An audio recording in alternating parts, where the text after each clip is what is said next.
Hello everyone.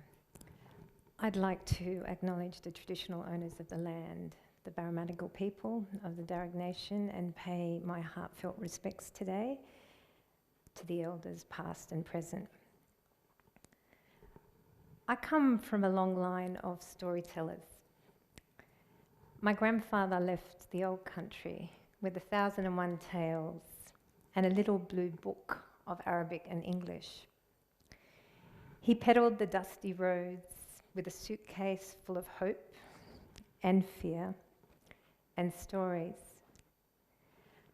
I imagined you'd be walking mile after mile, searching for someone to tell a story to in the second language. Perhaps the one about the curse that lasted 7 generations, only to be told, we don't speak of curses here. We speak English.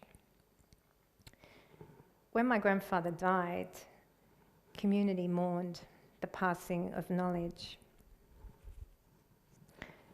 As a way back to my grandfather, I immersed myself in story work with communities in Western Sydney. I listen out for the hushed up stories that don't get told.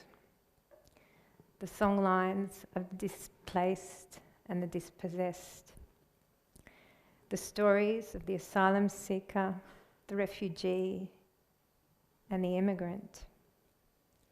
The poetry of the exile and the outsider.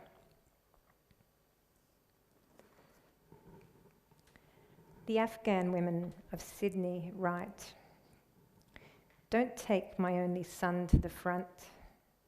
My heart beats fast, my words are blunt. Nothing to give except my love. Longing to see Saki, to offer my prayers.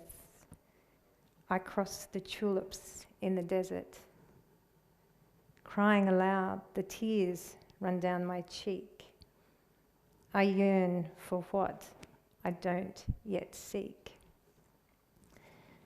The Afghan son writes, "I left home to be free, to escape war and tyranny. I came here in a broken down ship, but was enslaved as a refugee. I miss you, mother. I am alone. That I should feel so sick for my home. If only you knew what I have gone through, then you would hurry to see me too."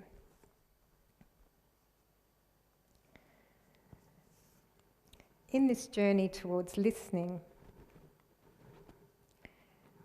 I have learned much about life and loss, people and place. For me, it is the little stories that open a window to the bigger picture. Vietnamese-American filmmaker and storyteller talks about the story as a cure and a protection, being at once musical, poetical, historical, ethical, educational, magical. In many parts of the world, the healers are known as the living memories of the people. They know all what goes on in community life and are entrusted with the affairs of family. In other words, they know everyone's story. For those who have escaped conflict and trauma, story is both a refuge and a destination. For many of the refugee women, men and children I have worked with, the act of recounting story is at once painful and emancipatory.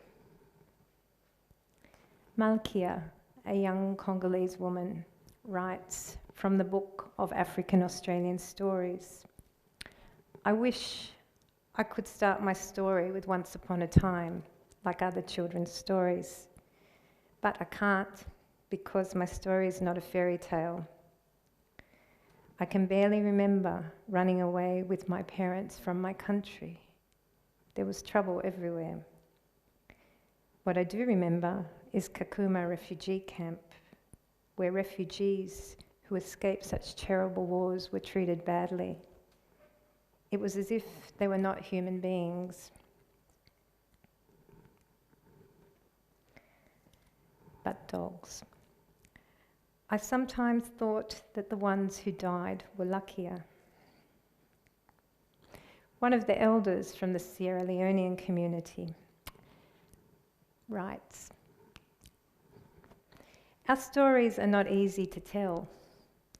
They bring up all the pain and suffering that we didn't have time to process because we were running from war, from death. Many of us could not bury our loved ones. Many of us could not properly mourn our loss.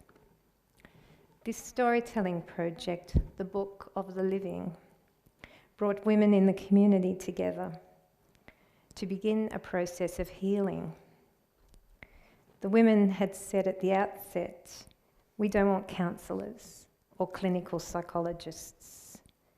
We need to tell each other our story. We don't want to start from the beginning. We just want to tell our story." I remember one evening at the home of a respected elder. She was the keeper of cultural knowledge, Mama Fatu. And as she slowly started to recount her story about the disappearance of her daughter, her young daughter, and as she was speaking out her grief, she went to say her daughter's name and she couldn't speak. And she got up and went outside into the dark and stood in the middle of Sydney and called out, "Lily, Lily, please come back to me."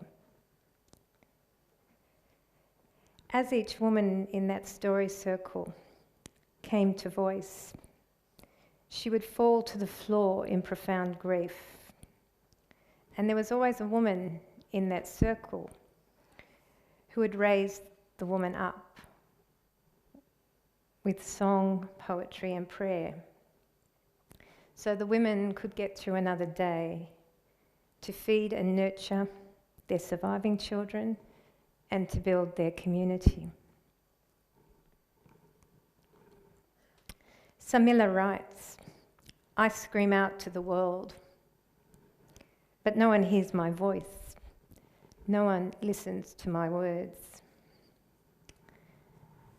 Margaret Ledwith, one of my favourite theorists on this work, community cultural development work, she reminds us that voice is an expression of self-esteem. It is rooted in the belief in that what we have to say is relevant and of value. If we are not heard with respect, our voices are silenced. Ledwith's point is that the simple act of listening to people's stories, respectfully giving one's full attention, is an act of personal empowerment. Telling one's story is about speaking up, speaking out, speaking back, speaking. Violence and racism can destroy the capacity for self-extension. It can strip a person of his or her voice. Story work, facilitated in nurturing safe environments, has the capacity to reconnect with ourselves. Story has the capacity to take us beyond the boundaries of our own bodies into the external, shareable world. Huriyya writes, "Imagine tomorrow you wake up, all the men between the ages of 18 and 42 suddenly disappear. You don't know where your son is, you don't know where your brother is, you don't know where your father is. You are scared, all you can do is wait. You experience the full length of the night.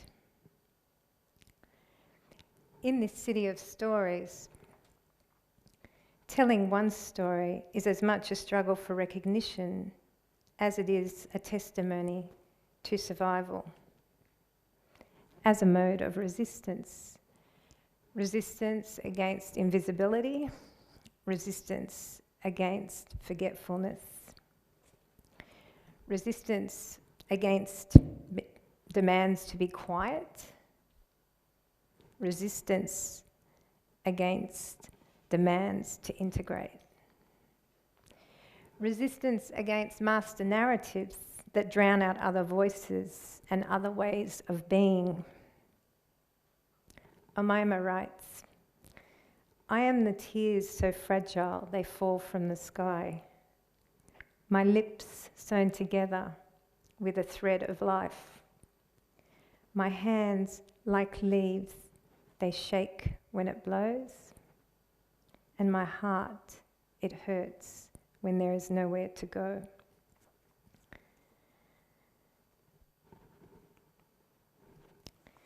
Haitian writer Miriam Chansey asks, how do we reclaim ourselves without a firm presence in the very circles that keep us perpetually on the peripheries looking in? How do we affirm our existence even in those margins without a language of our own making? Especially when language has become an arena of perpetual struggle for so many of us who have had to function with imposed languages as a result of colonization and displacement. These questions are at the heart of community culture development work, a practice that seeks to empower through the creative process of storytelling.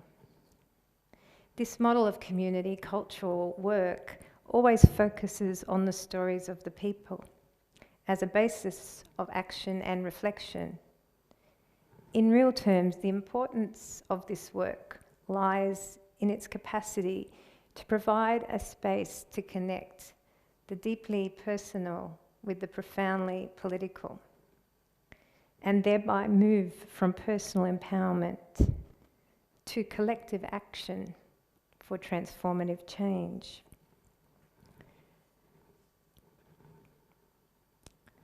We need to hear the stories of the people, especially the stories of Aboriginal peoples, the dispossessed, asylum seekers, refugees,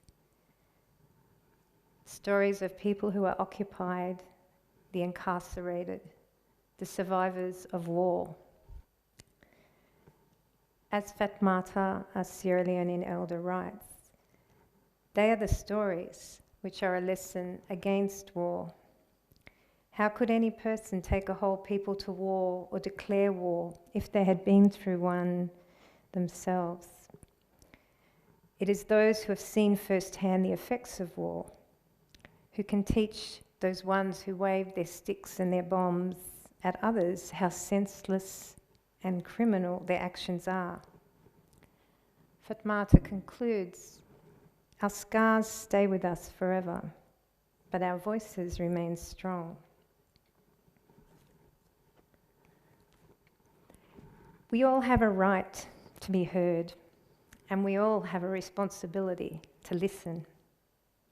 This is fundamental if we are committed to building meaningful relations between each other and to building community. Trust, mutuality, reciprocity, respect, dignity, mindfulness, empathy in action. These are our guiding words. Empathy is a word that comes up a lot in story work. It's a contested word in some contexts, simply because do we just feel empathy and that's it? Where do we go with our empathy? And so as a community educator, in one of my classes, I teach community engagement. I get my class to unpack the word empathy And I especially like to draw out diverse cultural and linguistic understandings of that word. Can you reduce the enormous ideas behind that word to just a word? Is it translatable? And the most recent occasion, a couple of months ago, I asked my class to describe in different languages and contexts and understandings this word. And of course, feeling for was the first one most people came up with. Showing you care, compassion, understanding, being warm, open and giving, allowing a person a space to express themselves. My favourite, talk of the heart and soul. And nearly everyone said listening, but not just listening, actively listening. And some people went a little deeper and said reflectively listening. Listening from the heart and the mind. And of course, someone said, and that brings us to here, I suppose, listening to someone's story. A cousin of mine who is the heart of the communities in Western Sydney, who for 30 years was a pastoral worker and is a bit of a legend in communities. He tells me all the time the word listen. If you move the letters of the word listen around, you get the word silent. Another storyteller in my life, a Wiradjuri elder who lives by the riverbank, says to me, "Hey, sister girl, the work that we do, the story work that we do with broken peoples, it's sacred work." He writes, "Knowing a person's story brings you closer to them. If you say, 'Hey brother, hey sister, tell me your story,' that's maybe the most life-changing thing you can say to a person." Riverbank Frank says, "When you know someone's story, in the end, you become part of that story." For many of us, as educators, community workers, artists and cultural activists here in Western Sydney, we approach story work as sacred work, based on a respectful reciprocity. This is our practice. This practice and approach underpins how we might nurture vulnerable peoples, those who are pushed into the shadows, those who are excluded and marginalised, how we might build new knowledges, and how we might offer new ways of seeing the world.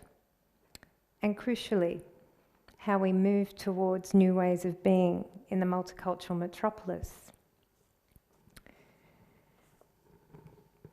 To conclude, I want to give you the words of Trinity Minha, who has guided my thinking and story work practice over the last 2.5 decades. Trin writes, "Let me tell you a story, for all I have is a story. Story passed on from generation to generation. Named joy. Told for the joy it gives the storyteller and the listener. Joy inherent in the process of storytelling.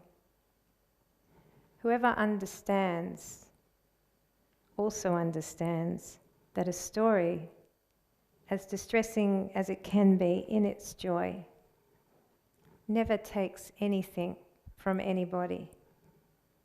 Its name, remember, is joy."